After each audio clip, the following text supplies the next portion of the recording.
রোকেয়া হলে ভোট গ্রহণ প্রায় ঘণ্টাব্যাপী সময় ধরে বন্ধ আছে এবং এখনো এটি শুরু হয়নি।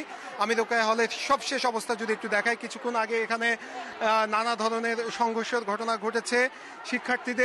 ছাত্রীদের একটি অংশ বলছে যে তাদেরকে সকালবেলা ব্যালট বাক্স দেখানো হয়নি, অর্থাৎ এই হলের জন্য 9টি ব্যালট বাক্স বরাদ্দ ছিল, তার মধ্যে 6টি ব্যালট বাক্স দেখানো হয়েছে, বাকি 3টি ব্যালট বাক্স দেখানো হয়নি। এই ব্যালট বাক্সগুলো দেখার জন্য তারা প্রভোস্টের কার্যালয় ঘেরাও করে অবরোধ করতে থাকে। এক পর্যায়ে তারা প্রভোস্টের কার্যালয়ের যে জায়গাটিতে ব্যালট বাক্স রাখা হয়েছিল সেই দরজাটি ভেঙে সেখান থেকে 3টি বাক্স, যে অতিরিক্ত 3টি বাক্স সেখানে রাখা ছিল, সেগুলো বের করে নিয়ে আসে। পরবর্তীতে দেখা যায় যে, আমি একটু যদি দর্শকদেরকে দেখাই, এই ব্যালট পেপারগুলো আসলে খালি। আমরা তারপরে সেই আন্দোলনরত ছাত্রীদেরকে প্রশ্ন করেছিলাম যে আপনারা তাহলে কিসের ভিত্তিতে এই দরজা ভেঙে ব্যালট বাক্সগুলো বের করে নিয়ে আসলেন। তারা যেটি বলছে যে রোকেয়া হলে যে পরিমাণ ভোটার রয়েছে তার থেকে অনেক বেশি এই ব্যালট পেপার নিয়ে আসা হয়েছে। এই কারণেই মূলত এই ব্যালট পেপারগুলো তাদেরকে দেখানো হয়নি এবং ব্যালট বাক্সগুলো দেখানো হয়নি। এই ব্যালট পেপারগুলো দিয়ে কারচুপি করার একটি আশঙ্কা তারা করছিল, তাই এই পর্যায়ে এসে তারা এই 3টি ব্যালট বাক্স ভেঙে, দরজা ভেঙে এই 3টি ব্যালট বাক্স নিয়ে আসে। আর এই ঘটনার প্রেক্ষিতে ছাত্রীদের আরেকটি পক্ষ অন্য পাশে বিক্ষোভ করছে।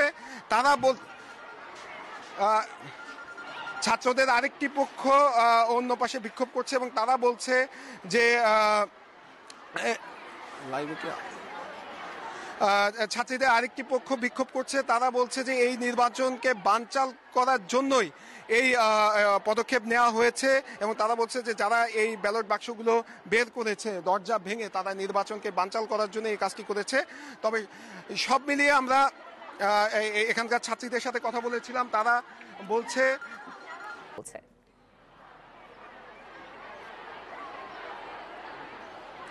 হল কর্তৃপক্ষের সাথে আমরা কথা বলার চেষ্টা করেছিলাম, কিন্তু এখন পর্যন্ত তাদের সাথে আমরা কথা বলতে পারিনি। তবে আমরা অপেক্ষা করছি হলের প্রাধ্যক্ষ জিনাত হুদার সাথে কথা বলার জন্য। তিনি আমাদেরকে জানিয়েছেন কিছুক্ষণ পর তিনি এখানে আসবেন।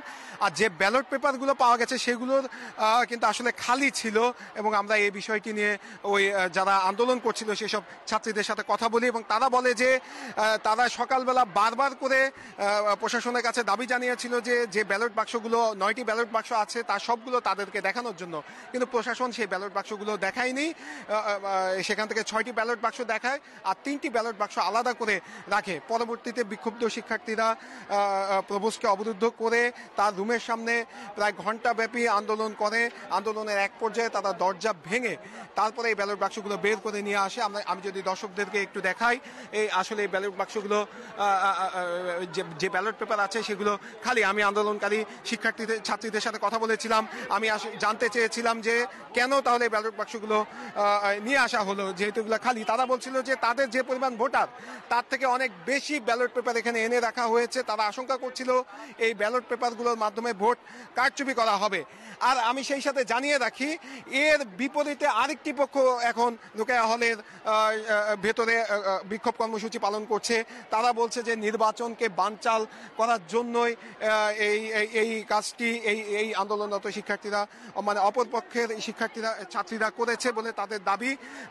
আমি যদি সেই বিক্ষোভের চিত্র একটু দেখাই, এই পাশে সেই পক্ষের ছাত্রীরা বিক্ষোভ করছে। তারা বলছে যে এই ব্যালট বাক্সগুলোতে আসলে কিছুই ছিল না, খালি ব্যালট পেপার ছিল, তারপরও নির্বাচনকে বানচাল করার জন্যই এরা এটি করেছে বলে তাদের দাবি। বিপরীত দিকে এই ছাত্রীদের দাবি এই ব্যালট পেপারগুলো দিয়ে হয়তোবা নির্বাচনে কারচুপি হতে পারে বলে তারা আশঙ্কা করছিল। তারই পরিপ্রেক্ষিতে ভোট গ্রহণ ব্যাহত হচ্ছে রোকেয়া হলে, তো সেক্ষেত্রে পুনরায় আবার কখন ভোট গ্রহণ শুরু হতে পারে সে বিষয়ে আপনি কোনো তথ্য জানতে পেরেছেন কিনা? এখন পর্যন্ত আমরা এই বিষয়টি নিয়ে হলের প্রাধ্যক্ষের সাথে কথা বলতে পারিনি। আমরা তার সাথে কথা বলার চেষ্টা করেছি, তবে বলতে গেলে প্রায় 2 ঘন্টা হয়ে গেছে এখানে ভোট গ্রহণ স্থগিত রয়েছে। সেই ভোটটি আবার হবে কিনা অথবা এই রোকেয়া হলের কেন্দ্রের ভোট বাতিল করা হবে কিনা সেটিও আসলে স্পষ্ট করে এখন পর্যন্ত আমাদেরকে জানানো হয়নি। এর আগে আমি গিয়েছিলাম কবি সুফিয়া কামাল হলে, সেখানেও হলের প্রাধ্যক্ষকে ছাত্রীরা প্রায় ঘণ্টাব্যাপী অবরুদ্ধ করে রাখে। পরে প্রাধ্যক্ষের সাথে ছাত্রীদের আলোচনা শেষে তারপরে আবার ভোট দেওয়া শুরু হয়। সেখানে আমাদেরকে এই কবি সুফিয়া কামাল হলের প্রাধ্যক্ষ আমাদেরকে জানিয়েছেন যে শিক্ষার্থীরা যেসব বিষয়ে আশঙ্কা প্রকাশ করছিল এবং যেগুলো স্বচ্ছতা নিয়ে প্রশ্ন তুলেছিল সেগুলো ছাত্রীদেরকে দেখানো হয়েছে।